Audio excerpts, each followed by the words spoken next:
Welcome into this special feature. No, it's not Luntz's list. I guess technically it is. It's Laurel's list. We're going to be counting down the 5 most anticipated horror movies of 2024. The reason Laurel gets this list is because she is a true horror fan, unlike John Lunceford, her spouse, who can't stand these things that he's drugged to. John, he's worked on it, though. He's working on it, but John, be honest, even being a part of this conversation makes you slightly uncomfortable. It does. I'm here because I love my wife and I'm committed to the craft. That's about it.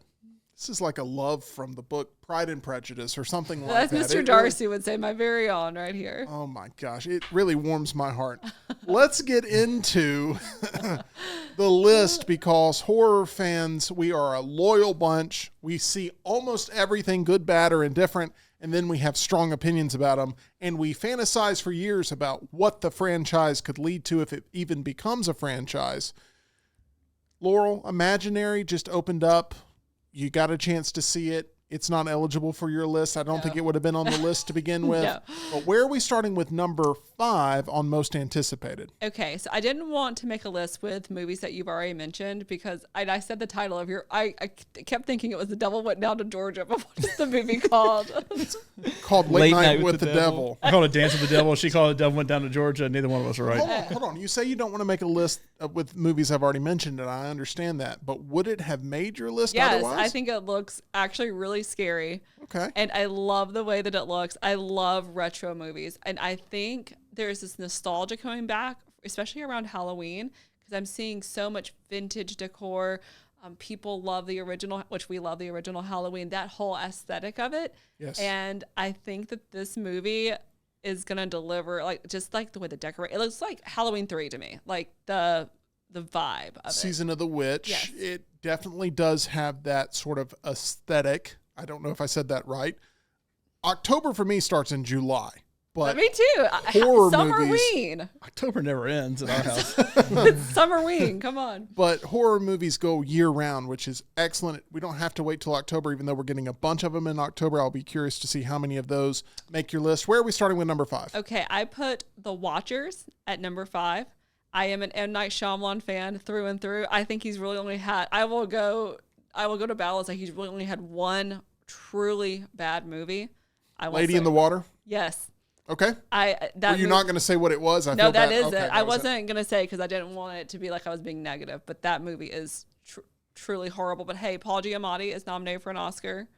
So, I think everything worked out okay. Yeah, it had a reunion. But this is actually his daughter that is directing the film. I believe he's an executive producer.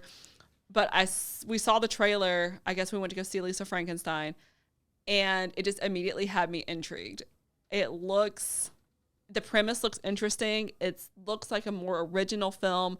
It's not like a sequel, prequel, whatever. It looks like one of how his films used to look, we'll say, years ago. I think he's made an upswing. But it just looks interesting to me. Like creatures, watching people that are how did they get in there? How are they going to get out? What's watching them? There's clues. What can it be? Just intriguing enough from the trailer that we saw to get me even to go see it. Because M. Night Shyamalan definitely has some hits because he's not all horror in everything that he does. Definitely has some hits. So just that name alone is enough for me to go, okay, let me at least see what the trailer is like. When you see even though it's his daughter, it's the same Night Shyamalan at the end. She has the same middle and last name.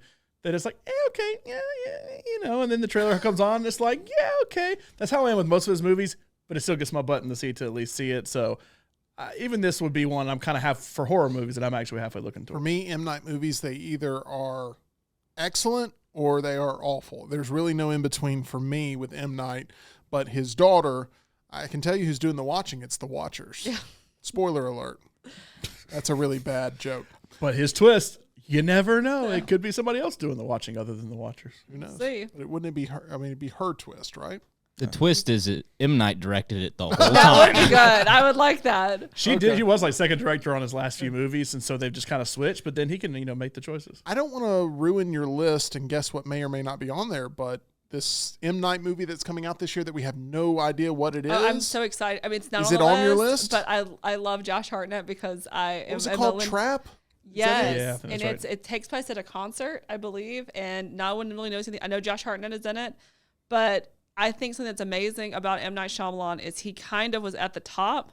He got knocked all the way back to the bottom, and he started financing his own movies. And basically, since they have done well since The Visit, he takes the profit from what he makes from his movies, and then he puts it into it. So he's basically financed. And I think that's why they're better, because he doesn't have a studio saying you have to do this, you have to do that. He's just making art, and I think that's been the better thing than having a big studio behind him.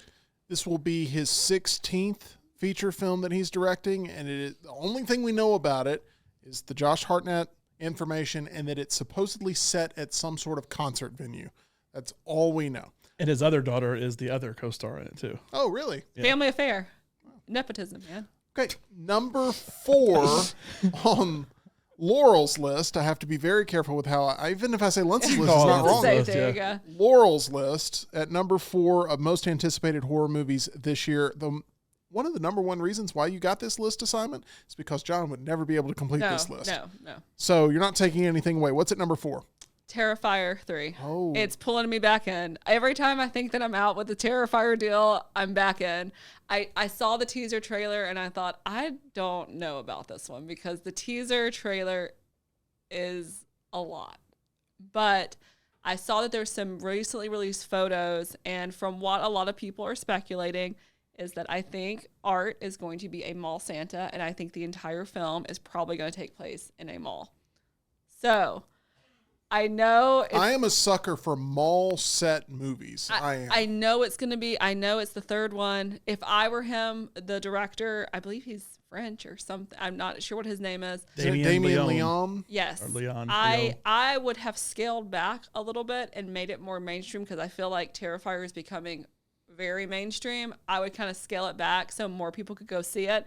But I know this is the third one. It's going to have a bigger budget, and he's going to go all out. Like, I think there's something with these movies that there's something there. I don't particularly like them, but I think there is something that could happen with these movies. Can you tell that Laurel is conflicted here, that she really wants to love Terrifier, but that it doesn't keep pulling her back in. It keeps pushing her away from what I can tell. Art the Clown is a divisive character, but is one that is at the top of the list of slashers currently generating money at the box office. I feel like Terrifier is a moment that's going on right now, especially after Terrifier 2. I will never consume a single second of any of those movies, but I can still realize, even outside of the two of you that bring it up all the time, I can still realize the moment that it is currently with him. So, I understand why, a third one is going to continue the moment. Now it may completely fall apart, and it seems there's been mixed reaction from people in the room about the little bit of a trailer we've gotten so far and the little bit of news about it, but it is a moment now. Might as well capitalize on it and go all in on it. Terrifier 3 at the number 4 spot. Still feel good about that, or are you changing it in your head right now? Like I said, I don't know if I want to like it because the films are very disturbing. Like, it's if anyone's going to be watching it, it's out there. Like, Tyler, have you seen it yet? I haven't gotten around to it. You've recommended it, though. The first one is... the second one actually has a good storyline. I think the second one actually has a really good screenplay. I think it's directed well. I think it's acted well. There's still some stuff that's in there that's almost where it's comical in my opinion, but just too much. But I'm hoping the third one, maybe that they're going to tone it down. No, they're not. I mean, no, they probably won't. But okay. But you also want to see where it's going to go. You're optimistic that Art the Clown will find the Christmas spirit somehow. Somewhere. Let's go with number 3 on Laurel's list of most anticipated horror movies of this year. And this is one I might could convince John to see, but Maxine, which is the third of the anthology series. Is this also set to be the last? Is it going to be a trilogy? I think it's the last one.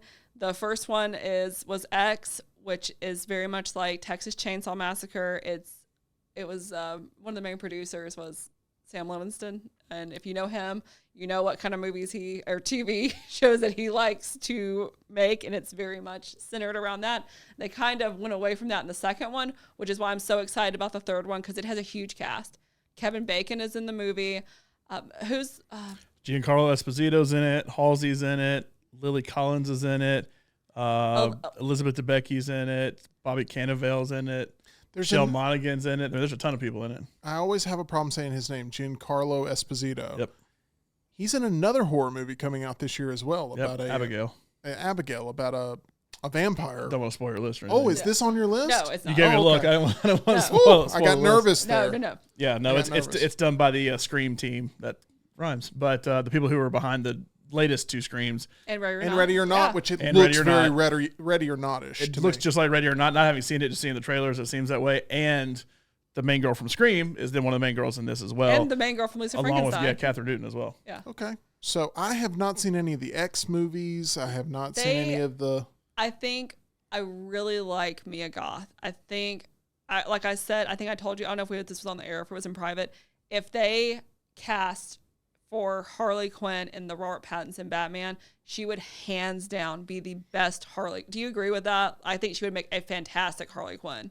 So Margot Robbie plays the crazy and hot together kind of role really well, which is why that role took off so much.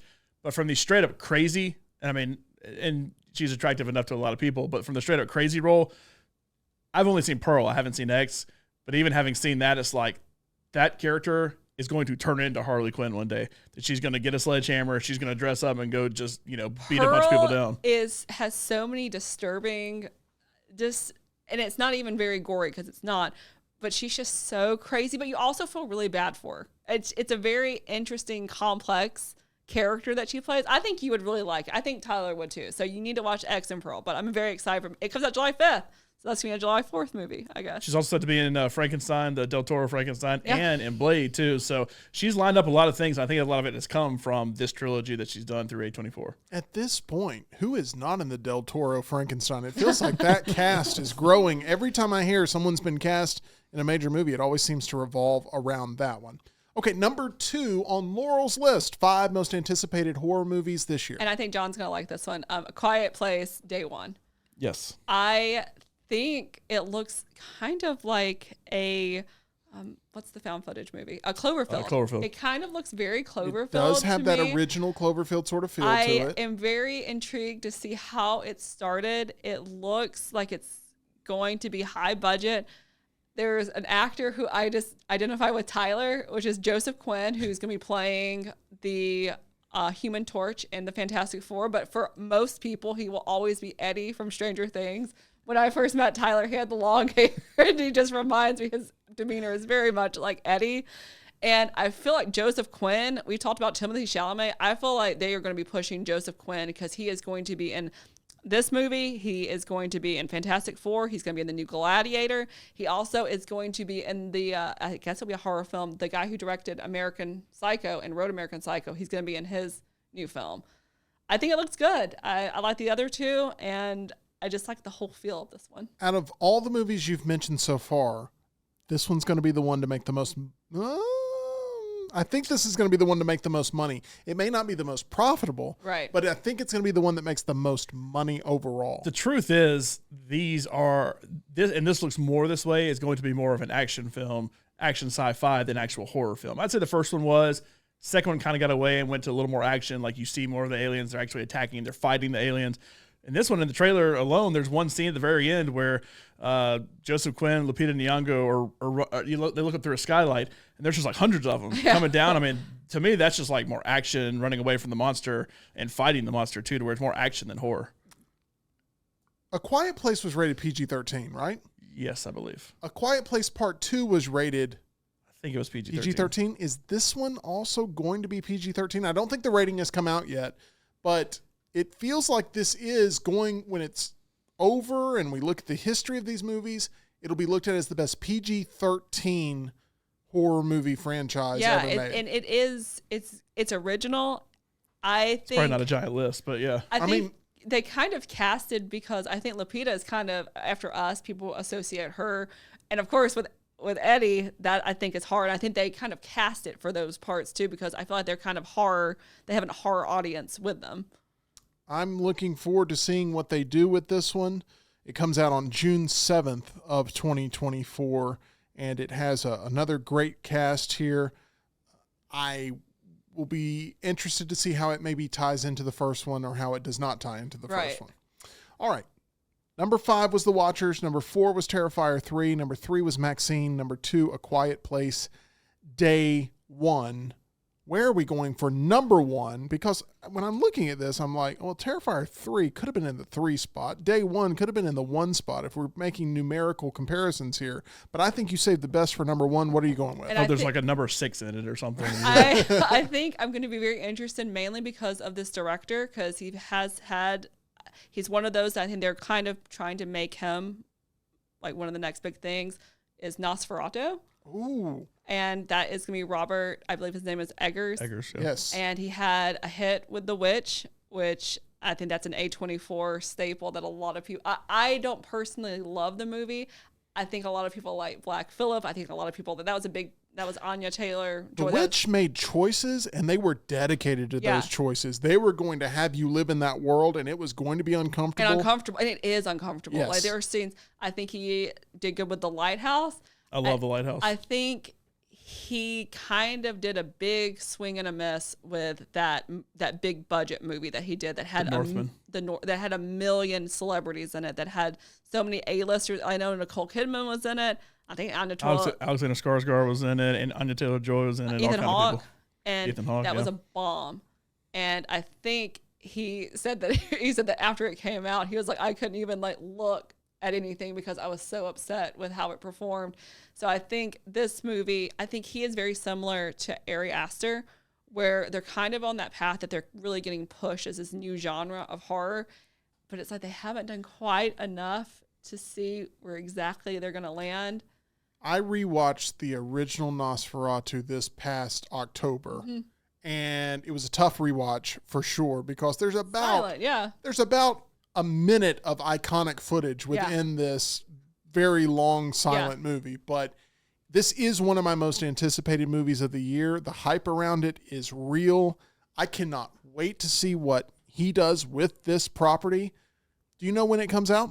Christmas Day. Christmas Day, 2024. 2 months earlier, on October 25th, 2024, is probably my most anticipated horror movie of the year, and Late Night with the Devil is right there with it. But we haven't seen any marketing for this. It's Wolfman. I'm a big Wolfman fan, and I think if Ryan Gosling had still been associated with Wolfman, we would both have number 1 most anticipated, right? Yeah, I'm so sad that he was not able to do it. But I also really I think that he is a horror icon, is Bill Skarsgård. I think they have pushed him because the main character in Nosferatu. Who is the main character. I mean, everyone knows him as Pennywise, and I'm only going to be assuming, I think he's going to be playing Pennywise in the HBO show. I don't know, but I know he's going to be playing The Crow in June. He's going to be in 2 horror remakes this year. So they've kind of pushed him to the forefront, but I am also looking. Loved him in Barbarian. I love the movie Barbarian. Yeah. And Skarsgård came across as perfect for that role of do you trust him, do you not? If you haven't seen Barbarian, especially that first 20 minutes, man, I love that movie. It was probably my favorite horror movie of that year. And I cannot wait to see more Skarsgård on our screens, and we're going to be getting that. Laurel, thank you so much for doing this little project. You're welcome to come and talk horror movies anytime, even though John Lunceford absolutely hates it. Okay.